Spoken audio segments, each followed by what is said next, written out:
Yes. A very good afternoon, everyone, and a very warm welcome to this webinar on leveraging carbon financing for mobilizing private capital in Southeast Asia. My name is Virender Kumar Duggal. I'm Unit Head for Carbon Markets at the Asian Development Bank here in Manila, and I will be your host and moderator for this webinar today. This webinar is being organized by the ASEAN Catalytic Green Finance Facility and ASEAN Infrastructure Fund Initiative managed by the Asian Development Bank. As you have noted from the flyer of this event, today's discussion will explore how international carbon markets, and more specifically, the carbon finance, can unlock in climate investments, which are much needed in the region, increase climate action, advance decarbonization pathways of countries in Asia and the Pacific, and in a larger context, help countries achieve their NDC targets and raising the ambition going forward. So we have put together a very excellent panel of experts and policymakers with whom we will be exchanging some ideas, asking some questions, and get their perspective how carbon finance, carbon markets, which have a long trend in the region, especially when the carbon markets under the Kyoto Protocol had a number of projects in Asia and the Pacific. So the region has a great amount of experience and expertise in utilizing carbon markets and carbon finance. So we'll be getting perspectives from all our participants in getting their insights, and also try to understand what are the barriers, what are the challenges, and how are different stakeholders taking different actions in terms of helping the project investors overcoming some of these challenges, and how can effectively we can all put together concerted efforts so that the carbon finance can really accelerate investments into low carbon technologies and solutions. So for this panel conversation, we have got an excellent panel. Let me introduce our panelists for today.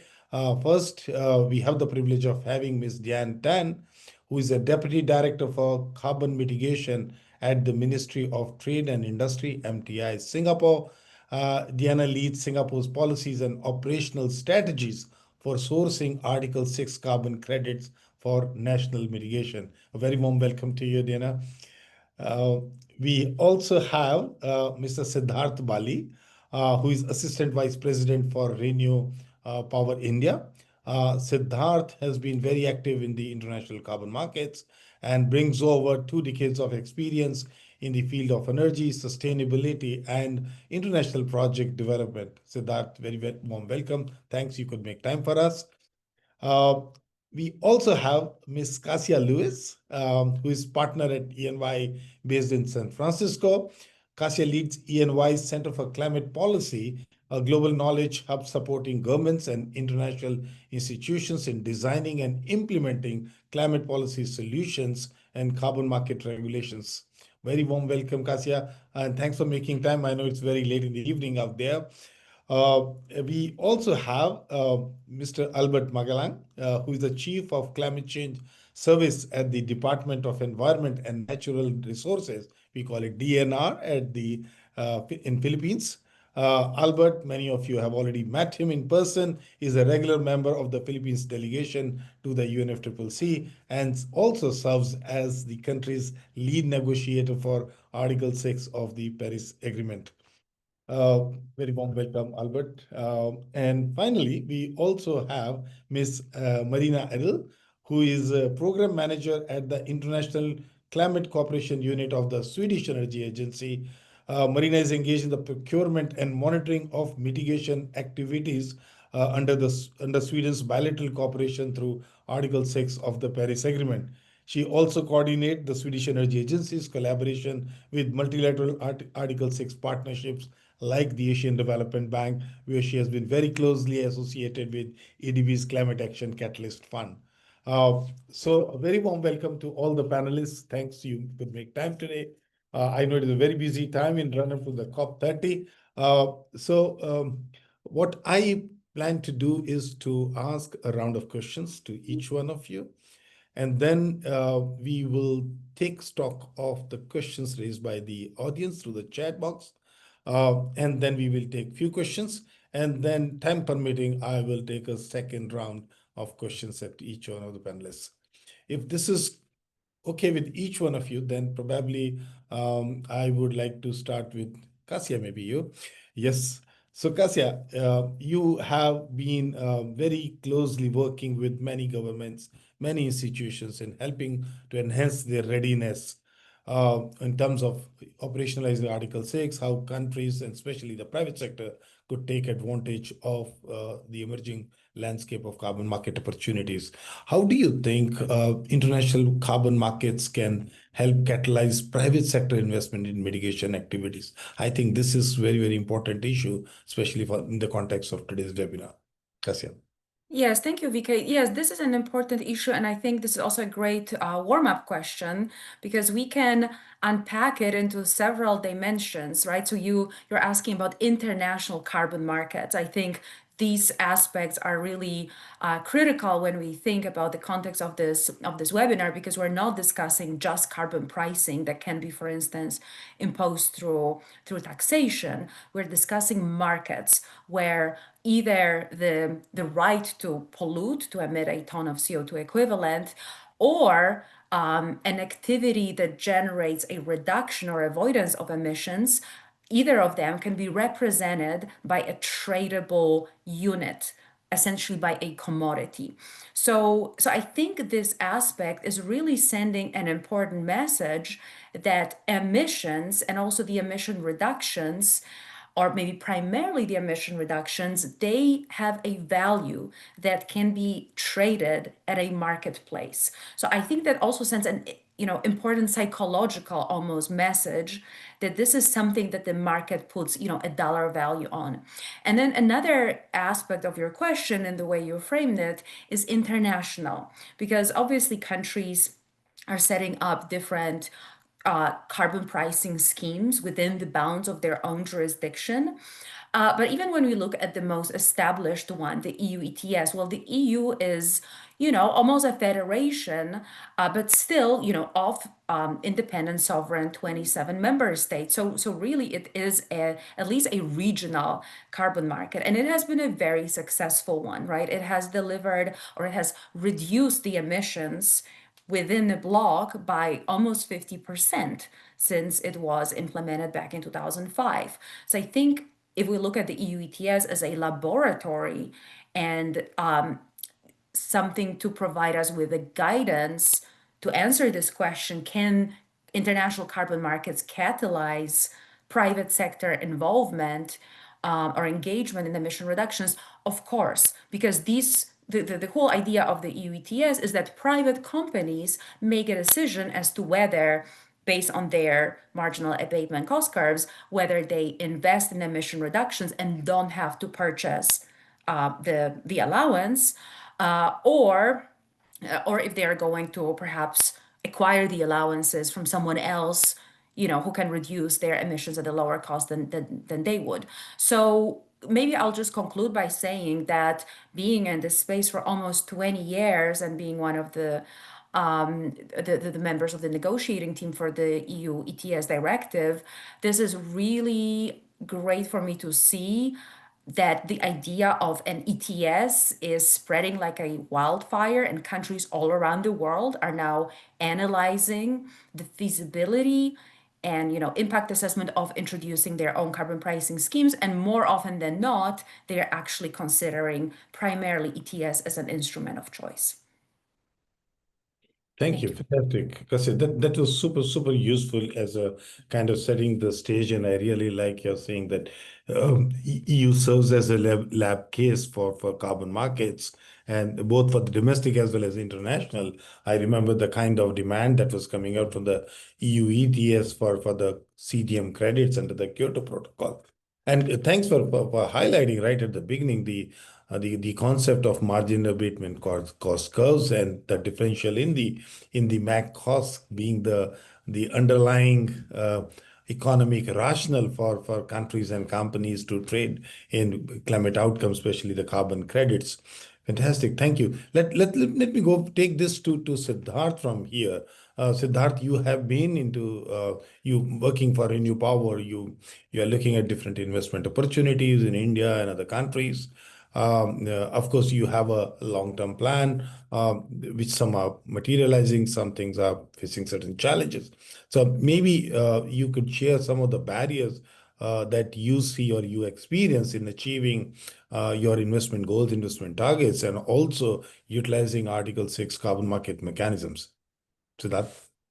Thanks, VK. So yeah, so at Renew, we started our journey about 6, 7 years back. Of course, we've sold about 24 million carbon credits already in voluntary space. However, voluntary market is very, very choppy. It's very uncertain. The kind of projects, a nature-based project could be 25, 30 years. There's so much frequent, methodology updates, revisions. So basically, the strategy for us is to look for compliance, and under compliance, Article 6 is something we're looking at. However, there's still a lot of challenges in Article 6. Primarily, I would say from a private investment, de-risking the project is very, very essential. Now, when I said, de-risk the project, there's certain elements to it. The first element is, the policy and regulatory framework. And the challenge today is most of the host countries are still developing, their Article 6 framework. So there's a lot of still uncertainty in terms of, rules, methodologies, taxation, CA fees. And then, of course, unfortunately, last 2, 3 years, we've been seeing a lot of political changes happening, across Asia. So these all, create a challenge. So while we would go and speak to governments, they would say yes, yes, please proceed, we'll provide you LOA and everything. However, there's still a lot of institutional capacity also missing, what we understand. So I think the second challenge would be institutional capacity, which means appointing the DNAs, national registries, rules, approvals, systems, etc. So that is also something, which takes a lot of time and is basically delaying the effort. So once the policy ecosystem is in place, then we look at the financial performance of the project itself. Because at the end of the day, we are a for-profit organization, and these kind of projects we still require some kind of a minimum hurdle rate, etc. And carbon business in itself is, a more riskier business than usual, because there could be long-term payback periods. There could be, as I said, the methodology revisions, etc. And in today's market space, there's very limited buyers. We're lucky to have SCA and Singapore being represented today in this panel. But then, there's SCA, there is CLIG, there's Singapore, there's Japan, and that probably sums it up. There may be South Korea also, but the domestic price is still very low for us to basically look at, a project there. And then another challenge is, there's very limited concession financing or blended financing available. Even if we look at, there's still a lot of eligibility criteria as to who can qualify. Fortunately, we can qualify under ADB and IFC because of being existing customers. However, a lot of project developers do not. And then, there's always this issue of, offtake. Now, most of the offtake today contracts are only till 2030. Now we're already, end of 2025, let's say 2026, we get into, and all this takes a lot of time. We start into, negotiating. By the time, term sheet is finalized, it's already mid of 26. Deployment starts, practically 1 or 2 cycles of issuance only. And then the uncertainty falls upon, what happens post 2030 kind of, the generation, and the pricing does not support that. In 2 years, we get a payback and we make some decent profit also. And then lastly, a lot of developers like us, what we're trying to do is we're looking at, doing some pilot scales and then, get an offtake. and then only expand. But then this also takes time. So, in paucity of time, I'll just broadly, from a high level, mention that, broadly, these are the 5 or 6 challenges. Each of them can take an hour to discuss, but then I'll take a pause here and pass it back to you, VK. Thank you, Siddharth, for highlighting some of the key barriers, key challenges. Could not agree more. From the private sector perspective, investments in low carbon technology and solutions usually come with a higher degree of risk, added risk, and those risks need to be mitigated. And hopefully, carbon finance can help investors like Renew Power to de-risk some of these elements. We all reckon that we are very early stages of carbon market development. Countries are still developing their regulatory frameworks, operational frameworks in place. And certainly one does miss a clear price signal, which I think is going to be very important and very well presented. Thanks so much, Sid. So let me move on to Diana now. Diana, you've been very active in accelerating use of Article 6 carbon market mechanisms as a part of Singapore's climate policy architecture.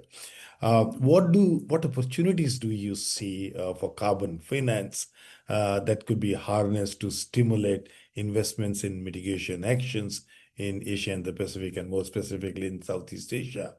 And if you may, please also throw some light on some of the efforts that the government of Singapore is making to scale up financing, especially the carbon financing towards accelerating investments, especially with the private sector in mitigation activities.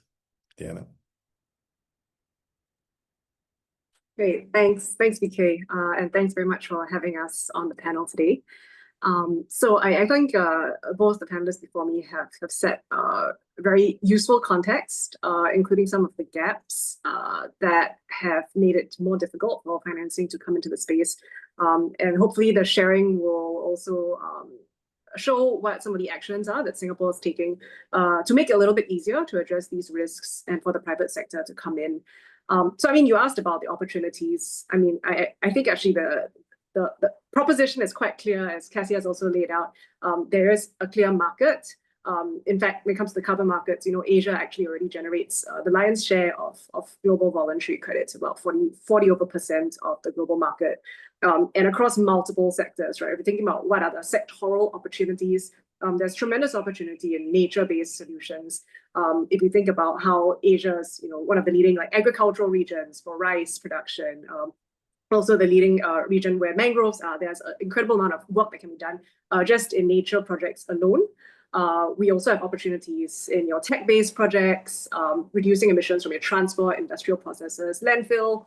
And we're also working on some of the newer project types, right? So within Asia, Asia's also home to some of the youngest coal-fired power plants in the world, and being able to move them to early retirement through the use of new financing mechanisms such as energy transition credits is also something that we're exploring, which can really move the needle for decarbonization. There's a huge opportunity for financing to come in both from governments as well as from the private sector.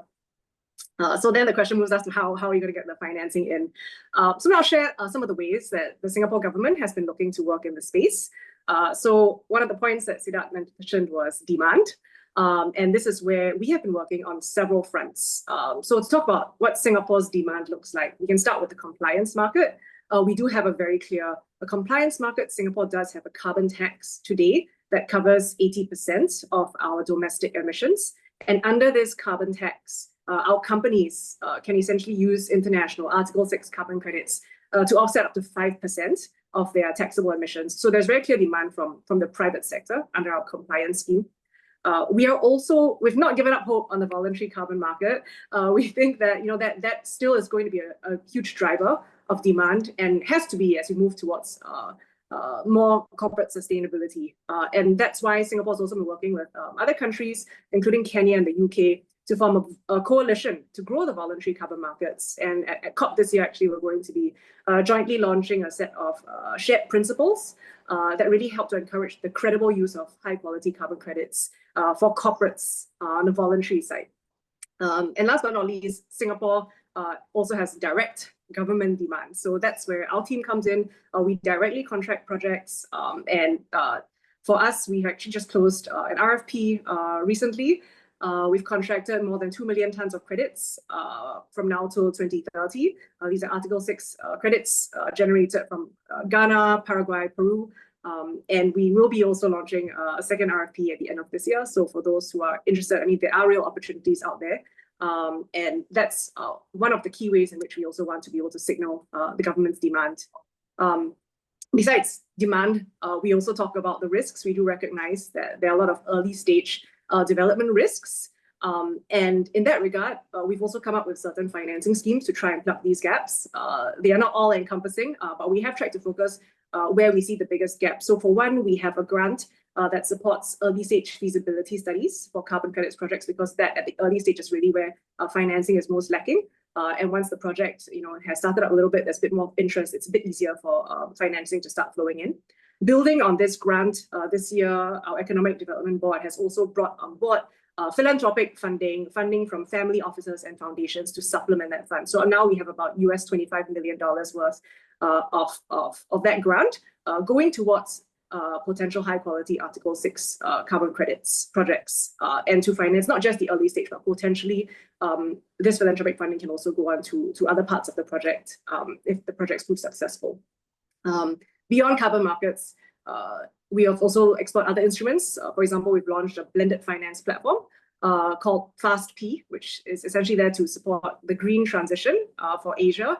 And what this is a matching tool. So Singapore government has pledged to match private sector funding up to US $500 million to catalyze and essentially take early loss if there are losses and risks from the project, basically commit to take the first stage loss. And so those are some of the ways which we hope to at least plug a little bit of that risk and show a bit more certainty so that the private sector can then crowd in their financing.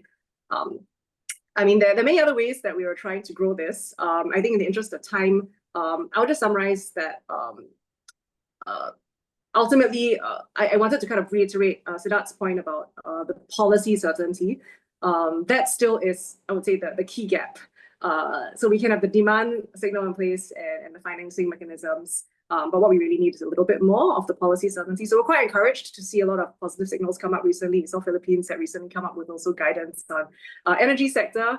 And we're hoping that a lot more of such policy and regulations can come into fruition, which can really help to plug that third gap and help the markets move forward. Yeah, thanks. Thank you, Diana. This is excellent. I mean, if someone is looking at a signal, especially from the private sector, which is very important, and this is what it is, right?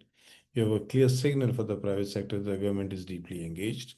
You have identified certain sectors which are priority sector, and most importantly, you are contributing to the creation of the market by creating a compliance demand. I think that's what is needed at this early stage. Deeply admire Singapore's efforts for the accelerating transactions and also accelerating momentum in the international carbon markets, and also sending the right signal that we are looking at.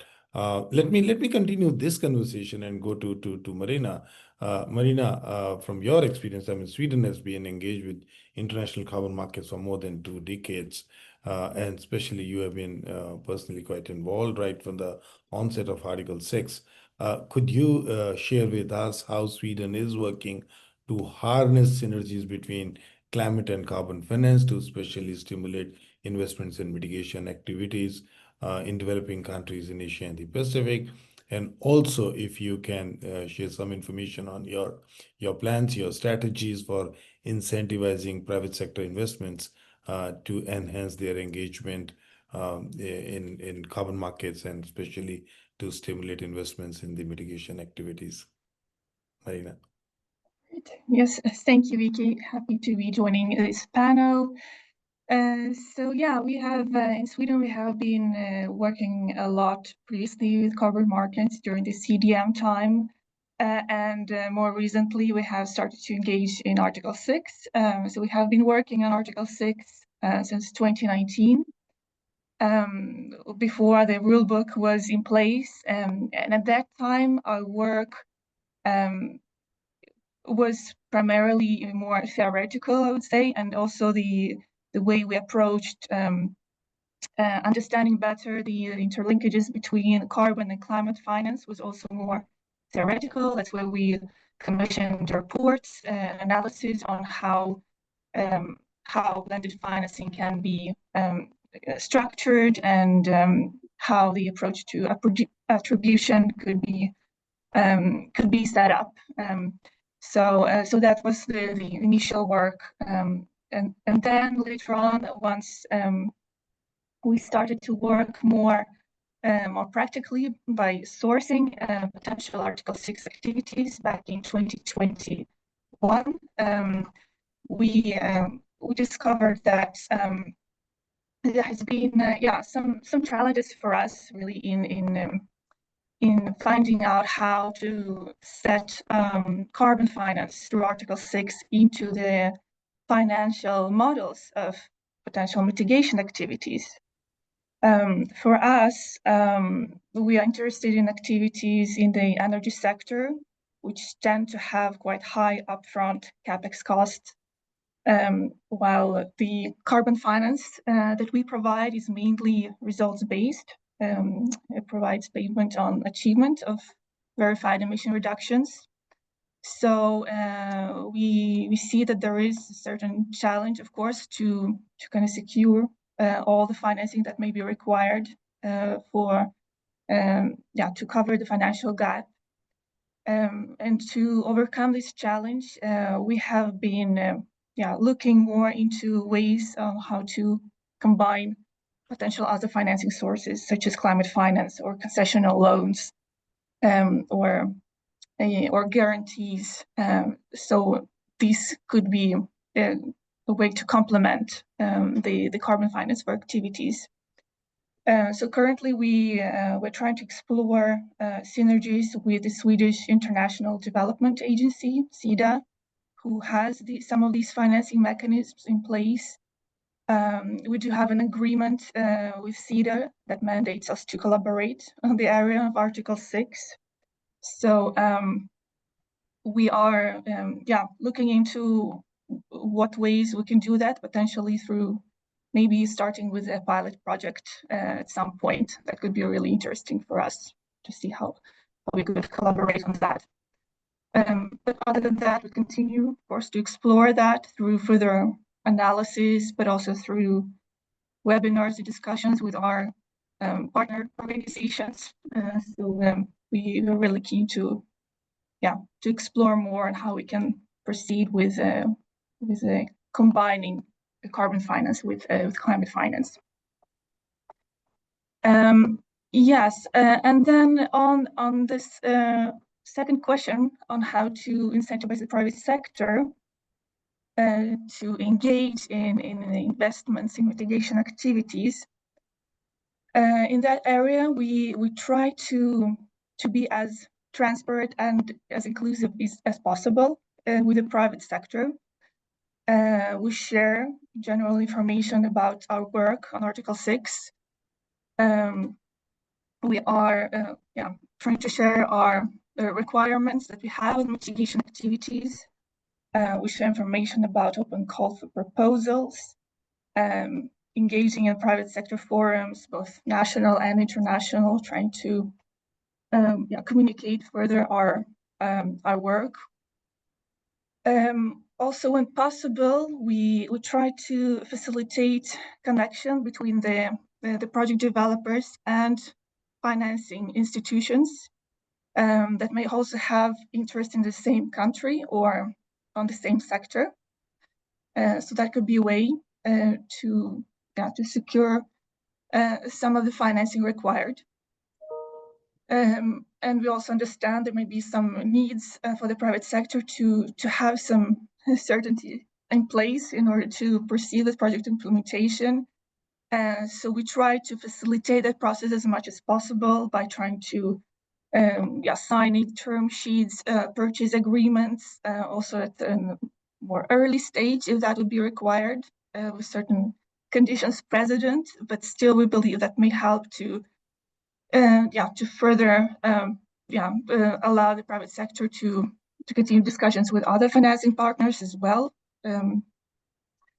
And then we also try to facilitate any early authorizations that may be required, also between the host country and also our own authorization processes.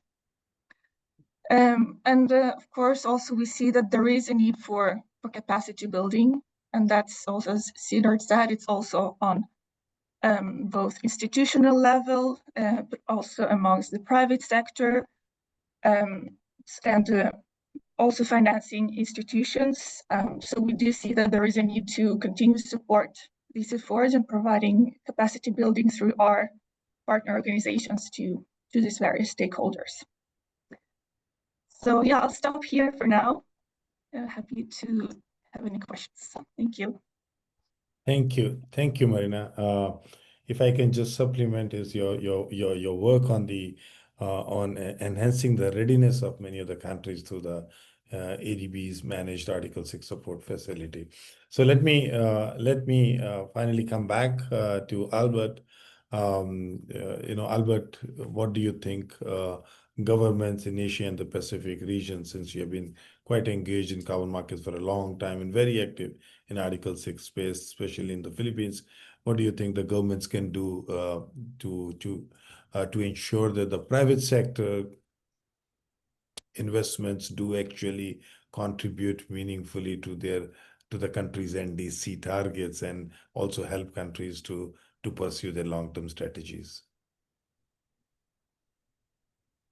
Thank you, VK, for that question. Before anything else, pleasant afternoon to everyone from Manila.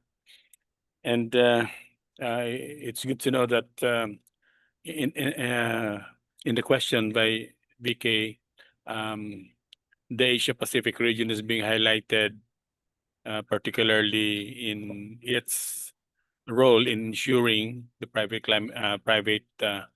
climate finance contribution to the NDCs and also for the LTS, long-term climate strategies.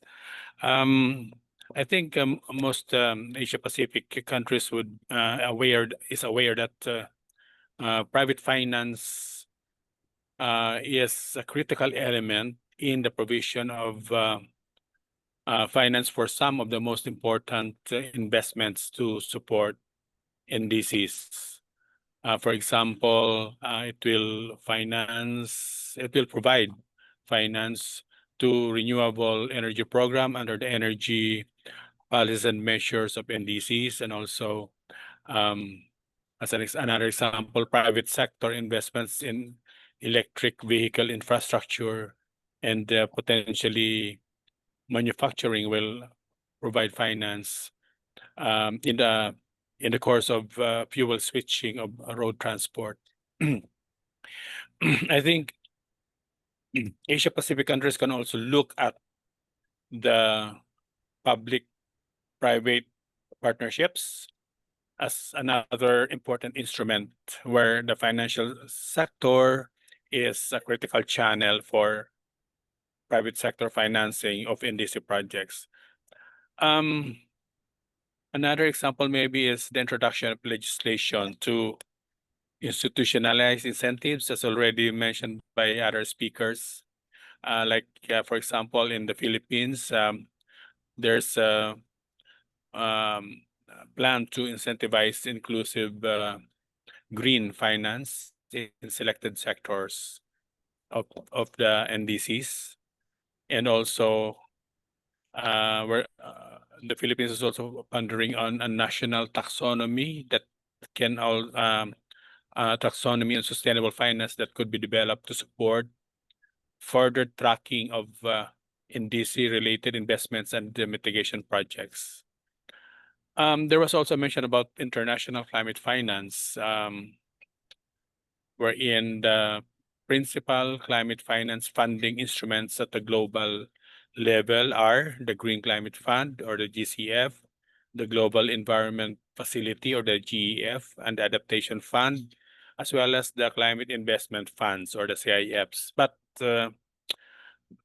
as we have experienced, there are a lot of substantial barriers in accessing these funds. So it's one of those challenges on how to in accessing this international climate finance.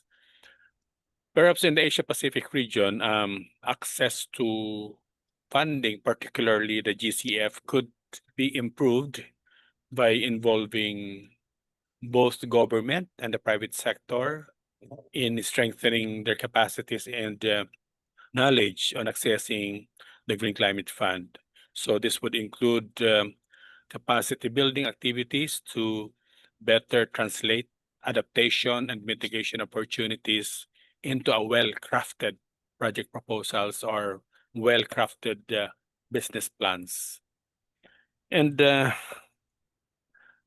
would also like to share some of the key strategies of governments, particularly in the Asia Pacific region, that would ensure availability of private climate finance. Like first, there's a need to involve the private sector from the design to the implementation of the NDC, and also to align incentives with national goals.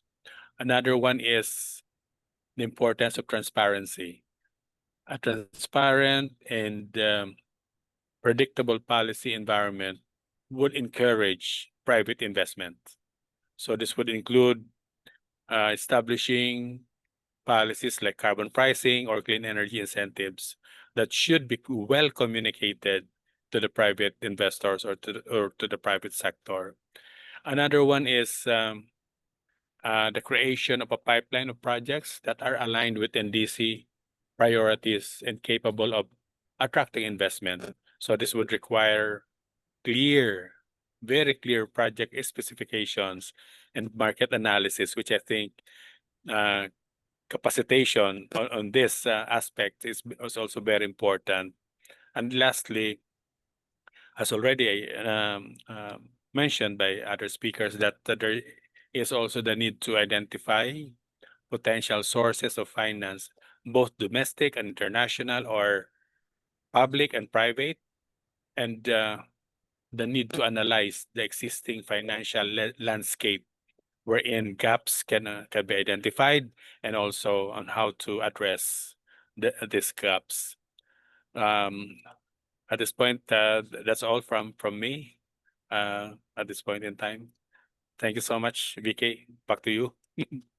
Thank you, Albert. I really appreciated when you highlighted that the importance of private sector's role in helping countries achieving their NDCs, and in that context, the importance of public-private partnerships.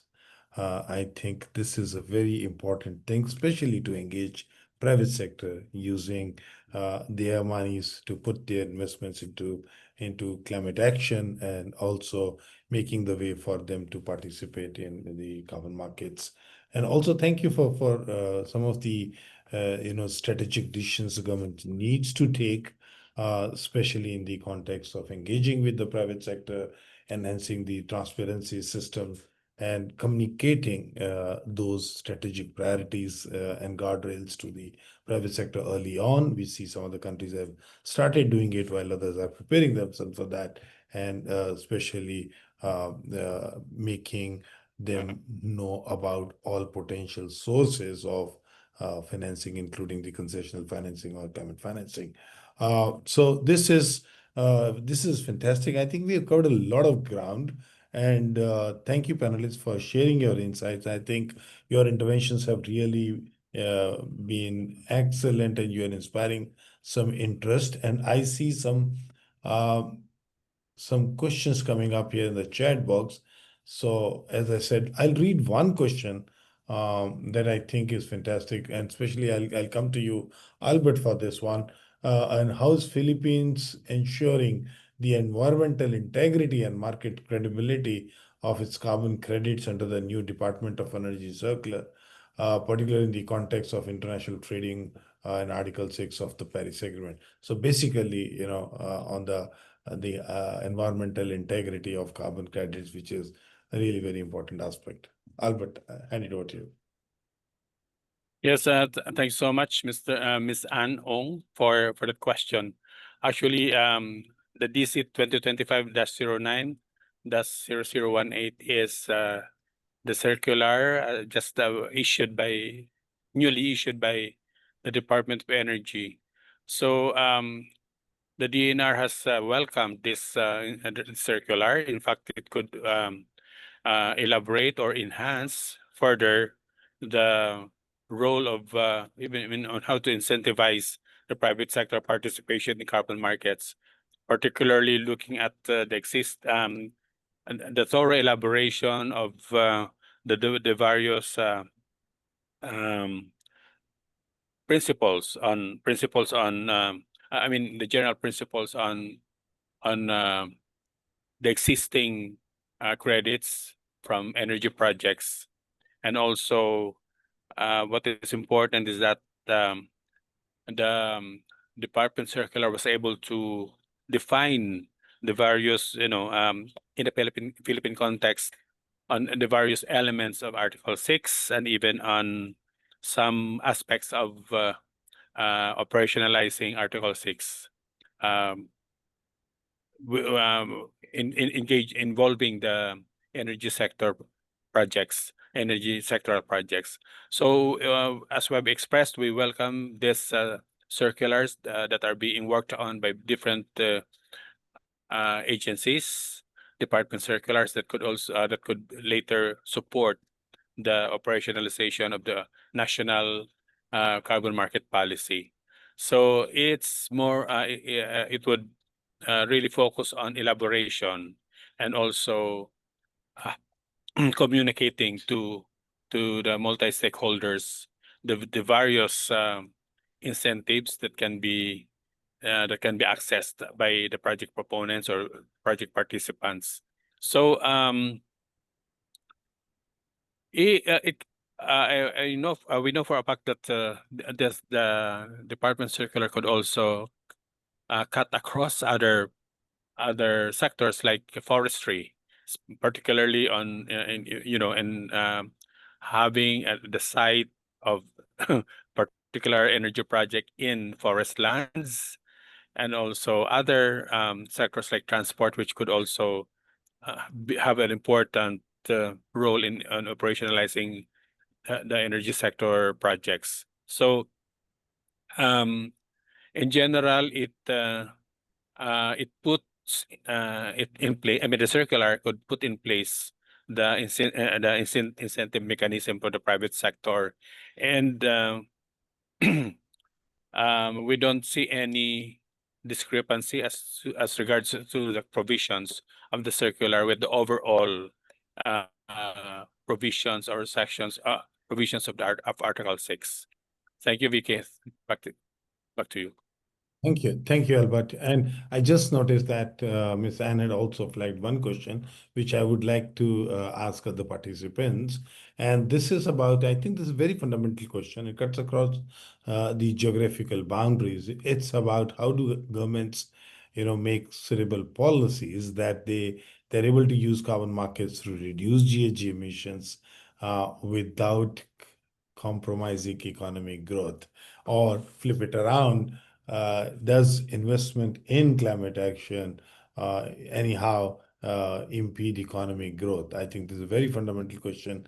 And let me ask this question to Kasi, and then maybe Diane, maybe you would like to chime in on this question. Thank you very much, VK. Well, this is why the design of climate policies or carbon market regulations in a given country is that critical.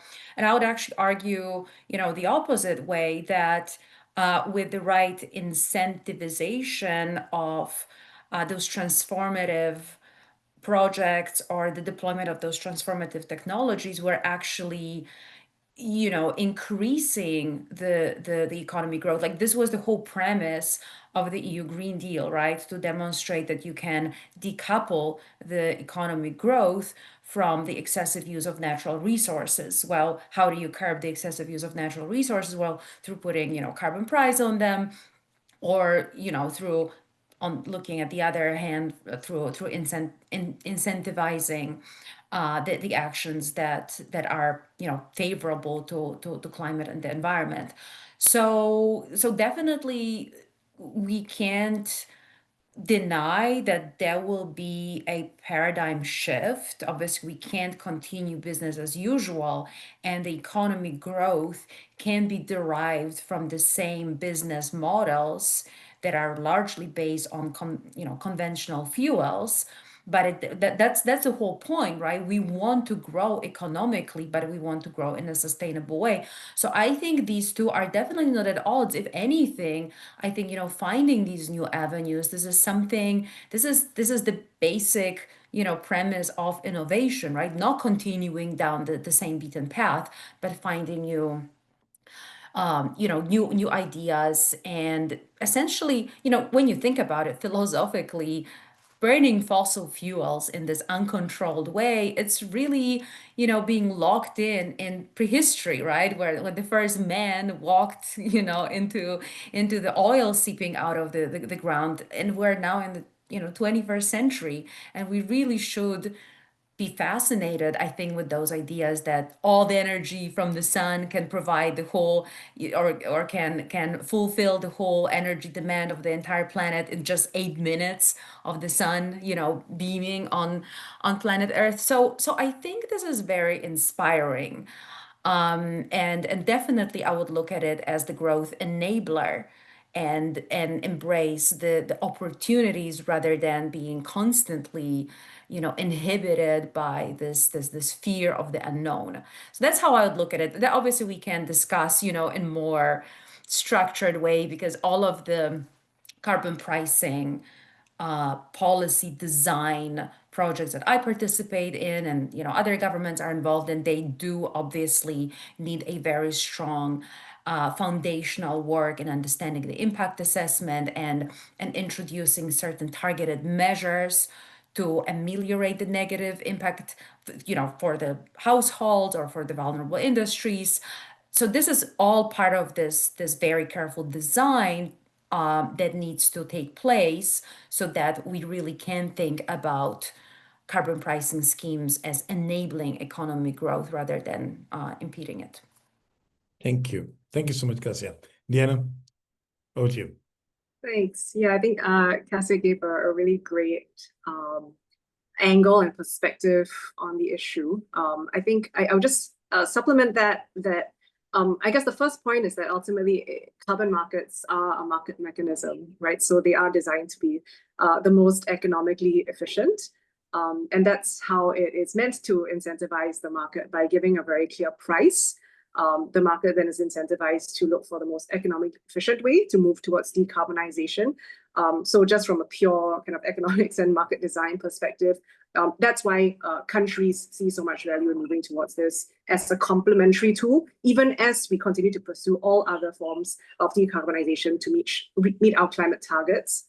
And for Singapore in particular, it is a delicate balancing act.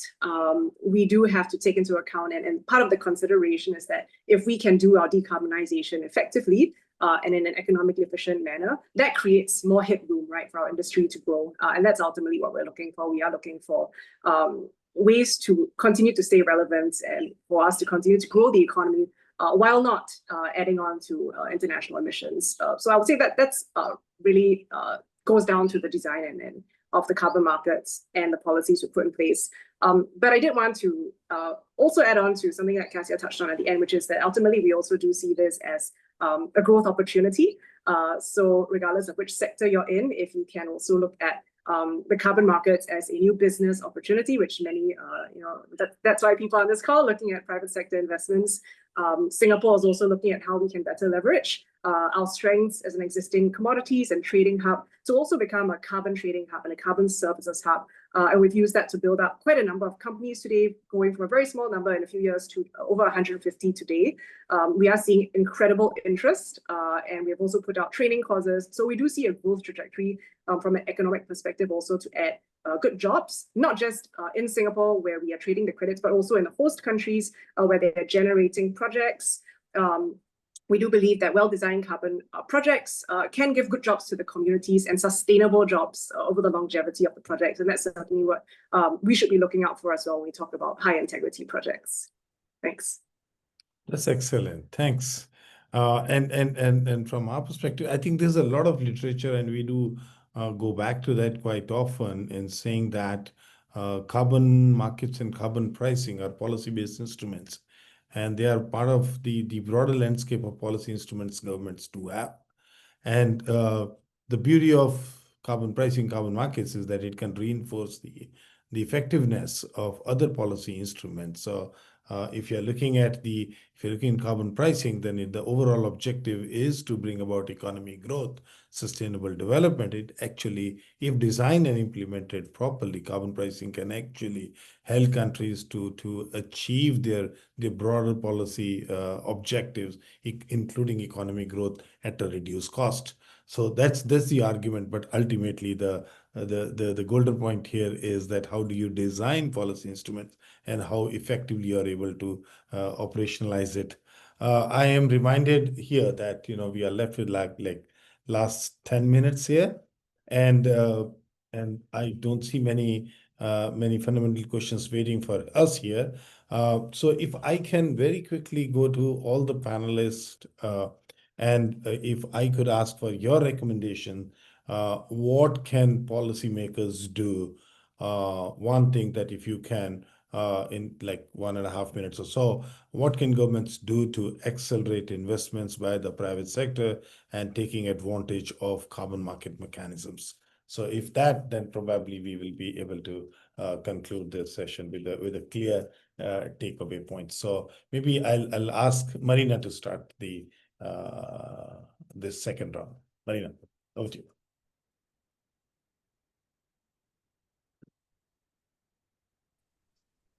Yes, thank you. Yeah, so I think from my side, to provide the clarity and certainty to the private sectors is really of importance, and that's really on various levels, both on institutional level, but also on more project level, and being really clear with what are the requirements to ensure that the project may be successful in its implementation, how to properly design it, and what to consider already at an early stage of the project design, looking into both environmental integrity of activities, looking into potential demonstration of sustainable development, co-benefits, importance to be demonstrated, to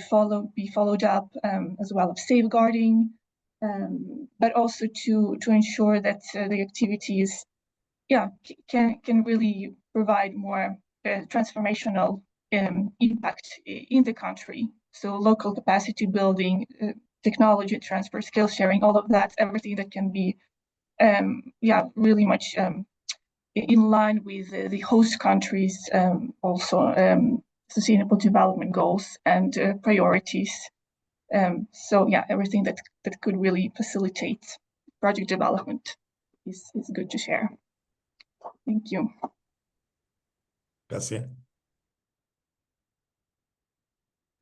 So a word of, I guess, recommendation for the policymakers from my side would be that, well, first of all, we need to have the policies, or maybe not even the policies. We need to have a binding and transparent legal framework, frankly, addressing all of the carbon market segments, right? So even if a country, let's say in the global south, they're not ready to have a compliance carbon price, but they want to take advantage or embrace the opportunities coming out of voluntary Article 6 carbon market, please do have a legal framework that governs it. Because working with the private sector clients, I can tell you that this is, well, maybe not a very common situation, but my clients tell me, can you find a host country that has the legal framework that we can, review, revisit, understand what is required from us, because this mitigates our risk. Because if we can say, we did everything according to the letter of the law, that part of the, risk is addressed or being taken away from them, right? Obviously, there are other risks pertaining to the specific project, etc. But the legal risk is very substantially or significantly mitigated. So please do have a framework that clearly stipulates, which governmental agency approves the project, issues letter of authorization. All these steps, they should be well defined. On the other hand, though, I have seen countries that have been very eager to have these regulations in place, but without really understanding what can work, what can lead to unintended consequences, they started rushing towards different solutions that I wouldn't personally advise, like having very severe penalties, including like criminal penalties for the smallest infringements when it comes to the procedures of how to run and implement carbon projects. So definitely have the legal framework in place, but before you implement it, do a comparative study of what has worked in other jurisdictions, what hasn't worked. Build your own inventory of the legal approaches and solutions, and then learn from the best, learn from the ones who already made those mistakes, and build a very comprehensive but also cohesive and sound legal framework, legal system that works for your individual country. Thank you. Diana. Thanks. Fully agree on the need for the policy regulatory framework, learning from what people have done. I'll add 2 points. One is constant and close consultation, because that's the only way you're going to know if the policy works or doesn't work. So, I mean, for us, we spend quite a lot of time engaging the industry. We can probably always do more. And that's how we do hope to take in that feedback to make sure that we can get our policies to the right place. And the second point is what we've tried to do as well is not to reinvent the wheel, to move a little bit more quickly. What we are hoping for in the market, I would say, and for governments to move towards, it's a bit more integration. Maybe not just governments, but industry as a whole in the carbon markets. If we could move towards a bit more consensus and integration, I think that would just be helpful for everyone. Yeah, thanks. Thank you. Albert. Yes, I would like to also to share my viewpoint on this, like building from current mechanisms are referring to the experience that we had in implementing in CDM, and now we're looking at JCM and also some bilateral agreements with countries. So building from this current mechanism, I think there is the need to establish a project preparation facility that could be that will focus on priority sectors that are most in need of help in structuring the NDC-related policies and measures into concrete and bankable projects. So facilities that will be dedicated to the financing of project preparation is needed. That will also include pre-investments and investment measures at the level of local government units, especially. So I'm referring to some of existing facilities that support facilities like the loan assistance from the Asian Development Facility, which have had been very helpful in the preparation of pre-investment and investment proposals. In addition to the ADB facility, we also have the Export-Import Bank of Korea, Korea's Economic Development Cooperation Fund. So these facilities could also support capacity building to increase the delivery local and even at the provincial government levels. Thank you, VK. Thank you. Thank you, Albert. Thanks for highlighting ADB support to Philippines in the small manner. Siddharth, we started off with you. Let me come back to you and ask if you have any takeaways in terms of the how can governments help private sector overcoming some of the barriers. Thanks, VK, and I think my colleagues summarized it very well. So I would not repeat, policies, capacity buildings, etc. What I would say is that, first is we would want to see more Article 6.2 agreements being signed. We would like to see more methodologies under Article 6.4 coming up. We would like to see, more market simplification, which means by standardizing methodologies and MRVs, because every country looking for a different methodology, trying to find a consultant to write the PDD, etc. All this, so simplification.